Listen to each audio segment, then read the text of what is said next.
It's a little bit unreal.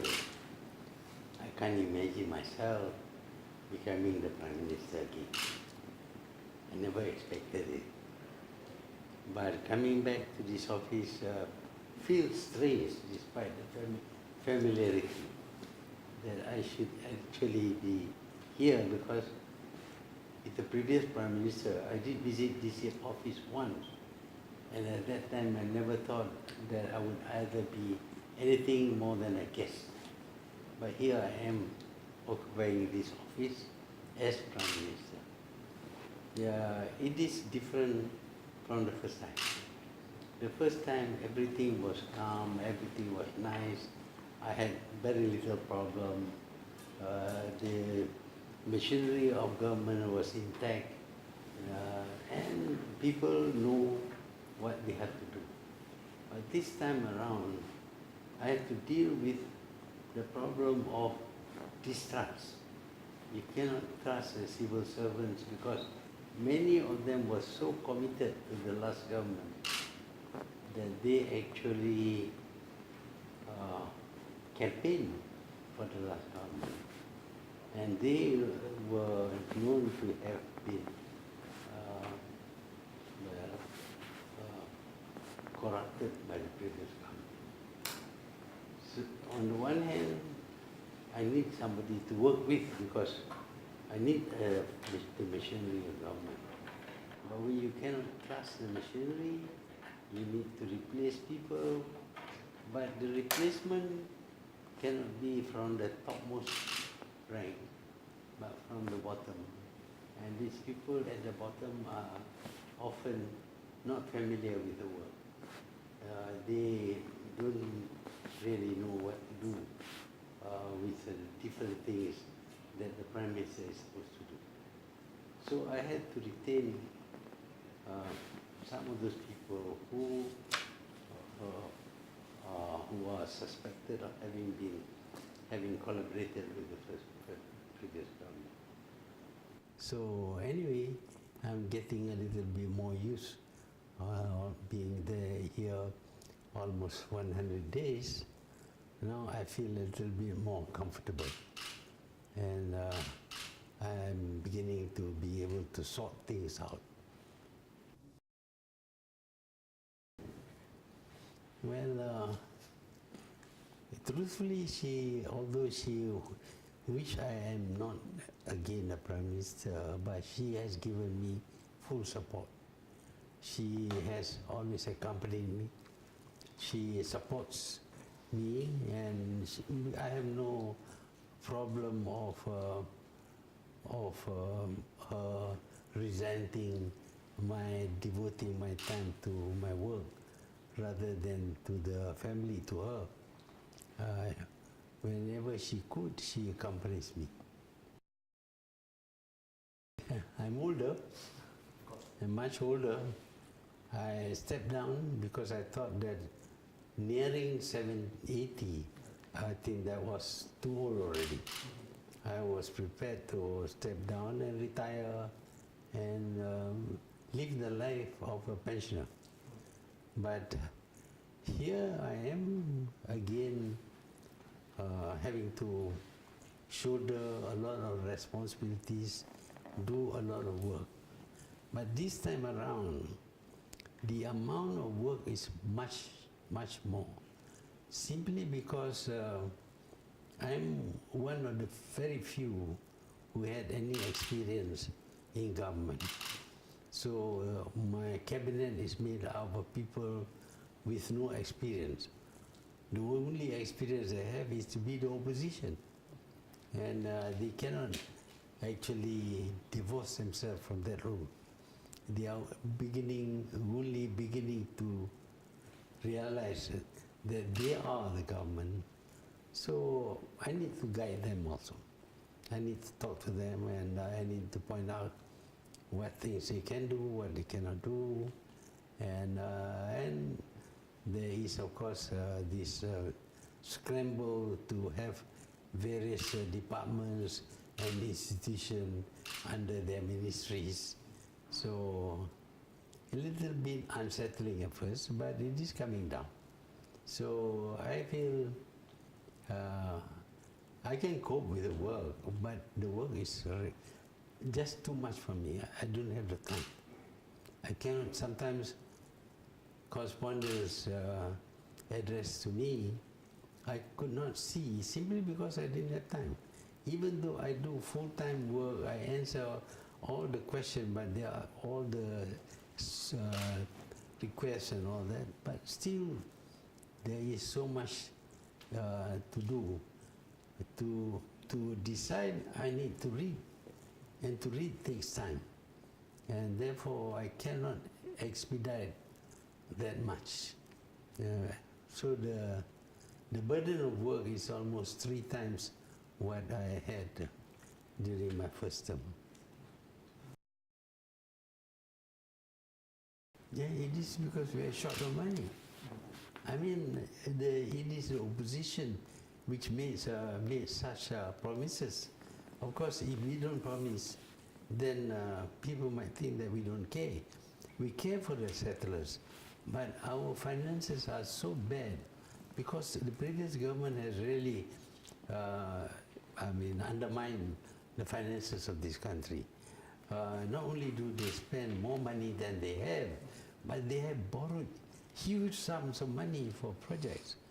I don't remember borrowing more than R1 billion, but they have borrowed for one MDB alone 42 billion ringgit. How are we going to pay back? Because loans have to be repaid. We don't have the money. So this is why the constraints that we face. We promise, but that is, of course, if our estimate of the losses is not that great. But once we move in, we discovered the state of the finances is horrendous. We had to cancel several projects. We had to at least defer the projects simply because we have no money for the high-speed rail, for the East Coast Railway, for several pipelines which are not really worthwhile, going to give any return. And we, of course, try to pay off the interest on the debts, because if you don't, you can be bankrupted. So to do that, we need to, eventually we need to sell some of our assets, because there is no other way. Well, initially it was even more fragile than now. You know, the attempt by the opposition to come together was before the 13th election. You can see how fragile they are. They couldn't. And this time they could, which is a positive sign. They could come together and stay together, even when the government tries to break the coalition by refusing to register the coalition and Parti Pribumi. Even then, they were willing to accept one logo, one flag and all that, and to fight as one party rather than as individual parties. So although it is fragile, it has managed to strengthen itself enough to be able to win the election. But in terms of behavior and all that, we still find members of the party not towing the line of the coalition, sometimes not even towing the line of the party. They say things out of hand without ascertaining whether that is a policy or not. So there is little discipline. But gradually they are beginning to understand that as a coalition, each one must think about the coalition and not his individual party, and certainly not his own personal struggle. So that we managed to stay together at all is a major achievement. I think if you look at past performance, they could never stay together. Tunku Rizali tried it, they failed. Anwar tried it, still failed. But this time around, they realize that if they don't stay together, they are going to lose. You see, and so fragile, it is fragile, but it is not as fragile as before. It has made progress. We decided on the 10 items for the 100 days, not knowing fully the extent of the damage caused by the previous government. Now we are horrified to find that the loans, for example, is far more than what we suspected before. And the government machinery is damaged, very badly damaged. You have to resuscitate that, and you have even to clean that up. So all these things hamper the progress that we should make. It is not like when I became Prime Minister in 1981. There I came in, everything is fine. The machinery of government is working perfectly, well oiled. So all I have to do is to decide on this thing, that thing, look east or whatever it is. I just make those decisions, very simple.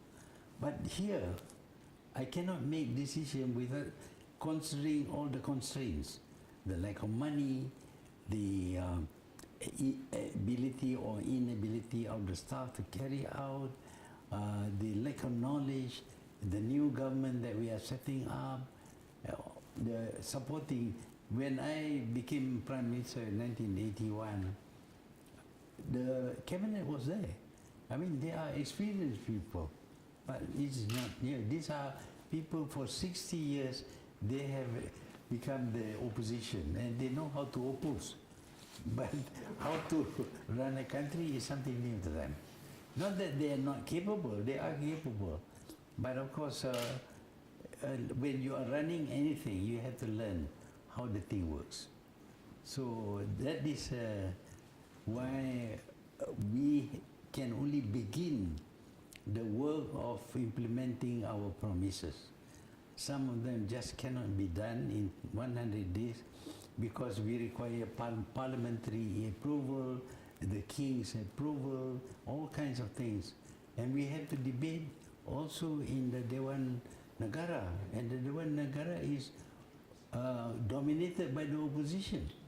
So all these things, I think when we made the manifesto, we didn't know about this.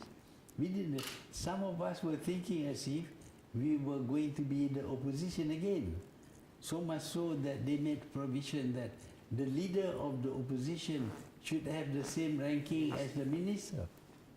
Now, of course, they are not so very happy with that idea because they are the government and the opposition is somebody else. Well, appointments of senior officers, we broke away from the past. We no longer appoint, mostly they are not party hacks. We are appointing more professional. We are also open to bringing in people from outside. The AG, for example, is from outside. And many of the new directors and members of the boards and all that are professionals. This is very important. It will show result later. It will not show result today. That's not possible. In the first place, we need to know what contributes to the GDP. Sometimes even money borrowed is regarded as some kind of contribution to the GDP. But money borrowed can be a burden to the country. So, number one, we need to state clearly how do you calculate GDP. Now, if the GDP is calculated in some way, it may look as if the country is doing well, but it may not be doing well. What is happening, of course, is that whereas before the GDP is reflected in a better life for the people, here it is totally disconnected. The GDP seems to be going up, but the people seem to suffer high cost of living and lowering of their standard of living. So that is why we need to know what constitutes the GDP. So if we know, then we may take measures, and we may declare a lower growth rate, which may explain why the people are not enjoying a good life. You know, the previous Prime Minister talked about high income nation. High income doesn't mean you are rich. If you see our neighbors have very high income, they pay by the millions, but the purchasing power is lower than us. If they have 1,000 of their units, we have 10 of our units. Their 1,000 is equal to 10. And see, it's not the high income which is important. It is the purchasing power. High income means nothing except when it can buy more things. If you raise the income, but you buy less than before, what's the good of the income? This is what is happening. Well, with tabung haji, I think obviously there's been a loss of money. We have to rearrange the way the management of the funds of tabung haji is carried out. And of course, Felda, for example, it used to be a very profitable venture. Under Raja Ilyas before, it was doing well. But when you put in people who are not really keen on Felda, but sees only an opportunity to make money for themselves, then Felda becomes what it is today. In the case of Khazanah, Khazanah was started as a repository for shares that should be given to the Malays, because the Malays would sell off the shares the very day they had received it. So their shares will always be very low because they sell off. So we created Khazanah to buy up the shares, retain the shares, and probably at a later stage sell back to the Malays. Unfortunately, Khazanah, having obtained a lot of money, decided to venture into other things. It's not about looking after the shares of the Malays. He wants to make money for himself. It regards itself as a government wealth fund. But it is not government wealth fund at all.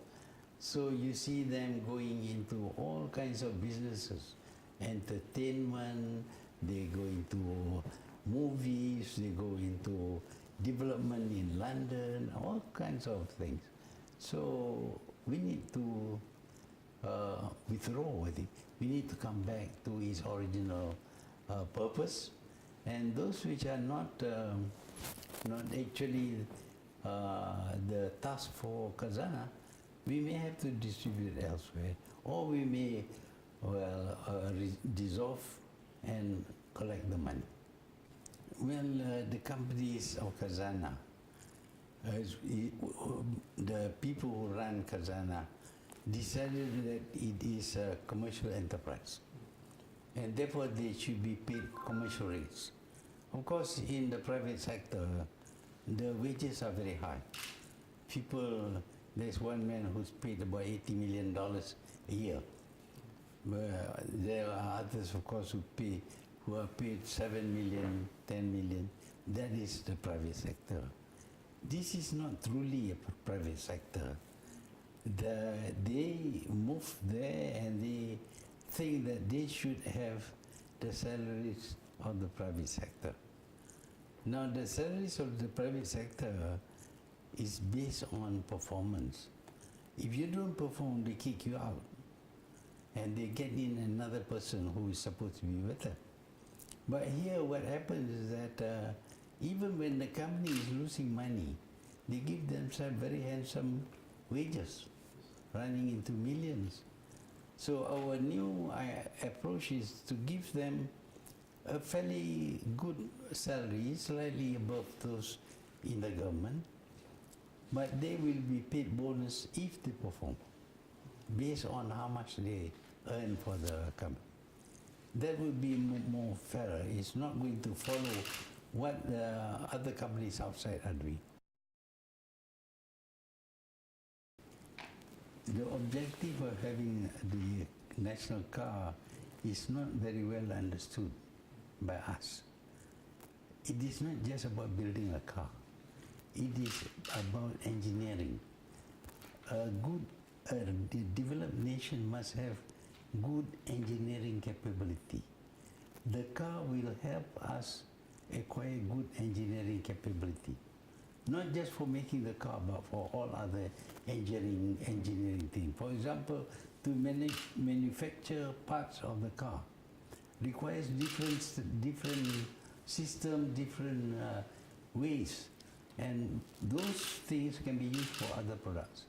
So if you build a car, you are forced to go into engineering and you acquire engineering knowledge. Of course, if they are good, then they can become big business by themselves. For example, SKG produce ball bearings. I mean, they just produce ball bearings. I mean, it's so important that worldwide they supply that kind of thing. So when we have engineering knowledge, you go into other industries which by themselves could become very big. But we are thinking about national pride. Oh, we have a car. You see, it's not just having a car. Yes, the fact that we can produce a car is something we can be proud of. Not many developing countries can produce a car. And our car is on the road, performing. They even have a car that was manufactured in 1985, which is still running on the road. I mean, we must have acquired some good engineering knowledge. When you do away with it, then you are throwing away one segment of the economy of a developed country. Very important segment. If people think of that, then they would support the project. But if they are just thinking that, I want to buy a cheap foreign car, I don't care what happens to the country, I just want to have a cheap car of good quality because they are foreign, they must be good. I mean, if you have that kind of mentality, Japan would never be able to produce cars. Korea would never be able to produce cars. They will be buying cars from Europe all the time. But they restricted entry of cars into their country until they have the capacity to compete with a foreign car. If you go to Japan, you hardly see any foreign make. You go to Korea, you hardly see any foreign make. In China, there are foreign makes, but they all have to be manufactured in China because the Chinese want to acquire engineering capability. But here in Malaysia, the only thing they can think of, the price will be high. Even in countries like Korea, they have some barrier, non-tariff barrier to reduce the entry of foreign cars, to the point where our car cannot be sold there, their cars can be sold by the thousands here. I mean, Malaysians, what do they think? Just buying car? Is that all they want to do to become a good consumer? You must remember that if you don't have industries, you very soon cease to be a good consumer because you don't have the money. The idea is to build up Malaysian engineering capability so that we would be making money for ourselves, exporting our products. But when you import, you are exporting your money, not goods and products. And you keep on exporting your money, you will become poor. I mean, these are very simple thinking.